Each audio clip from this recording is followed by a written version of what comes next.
As chairman of the Homeland Security Committee, Kentucky Senator Rand Paul is at the center of some of the most critical debates in the country just now.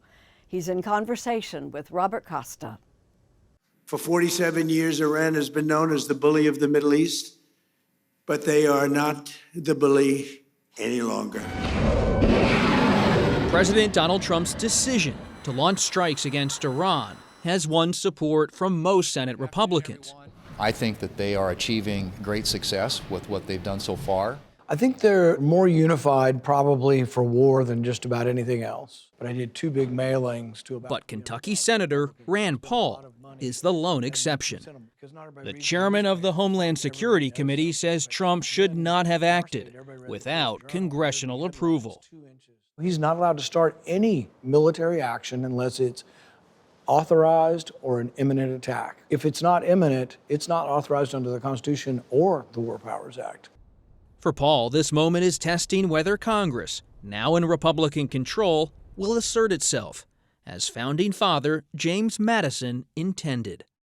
When people look at all of this, are they seeing Congress functioning as a co-equal branch of government when it comes to foreign policy and war powers or not? Not. Madison said that we give the legislature certain powers and the president certain powers, and as each tried to grasp for the power, they would check and balance each other. I don't think our founders ever imagined our current Congress that is completely lacking in ambition. They don't check the president.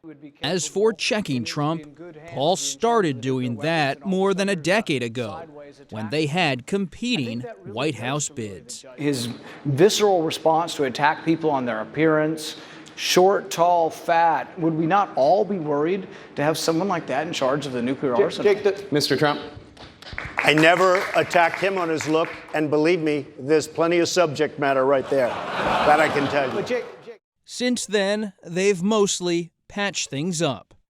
But the senator isn't afraid to break with Trump, especially when he feels hawkish advisors are in the president's ear. I think he was misled by some of the more aggressive people. His basic instincts have been for less war. What could be the political and economic cost should this war escalate and continue? Well, the economic costs are very clear. In the political landscape, I think the longer this goes on, the less likely Republicans are able to hold on to the House and the Senate. Paul believes congressional Republicans could face another reckoning soon, as the administration requests additional funding. I won't vote for the supplemental because I don't want the war to continue. Most people will accept the argument and say, oh, you can't quit funding them. They're over there. They're in the battle. We can't fund them. But actually, if they weren't funded, they'd be brought home. You need to get here at least 6 hours early because we thought 4 hours would do it. Closer to home, a partial government shutdown continues over funding Homeland Security, snarling air travel and causing TSA workers to go for more than a month without pay. Many in our workforce have missed bill payments, received eviction notices, had their cars repossessed, and utilities shut off. On Friday, President Trump signed an order to pay TSA. This should never happen. This is a stupid way to run your government. But the government, Paul says, will keep facing fiscal standoffs. We're going to have another one of these in 6 months.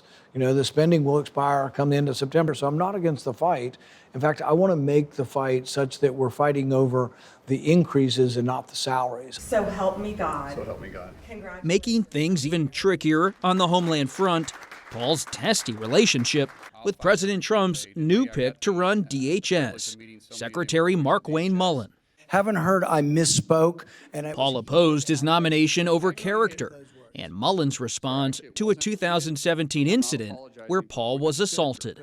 So you're jolly well fine, and you want the American public and the people up here to vote that may or may not vote for you to know that you supported the felonious, violent attack on me from behind. I did not say I supported it.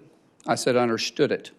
There's a difference. Have you had a conversation with Secretary Mullin since he was sworn in? I have not, and we'll operate in a professional manner as time goes on. A guy like Massey, his poll numbers are showing he's at 6% approval rating right now. And we call him Rand Paul Jr. because he never votes for the Republican Party. Another flashpoint with Trump, Paul's support of embattled Kentucky Congressman Tom Massey, a Republican critic of the Trump administration's handling of the Epstein files. I've not seen any arrests from the revelations in the Epstein files. You can like Donald Trump and Thomas Massie because they represent a lot of the same things, but Massie represents an independence of spirit that I think you want in your legislator. If you want a rubber stamp, we could just have AI. Paul's maverick streak follows in the footsteps of his father, former Texas Congressman Ron Paul, a libertarian hero and three-time presidential hopeful. Our campaign is all about freedom, prosperity, and peace. And with 2028 just around the corner, Senator Rand Paul isn't ruling anything out. There was recently a headline in the Washington Examiner, Rand Paul sounds like he's running for president. Yeah, I don't know yet. So maybe they know something I don't know.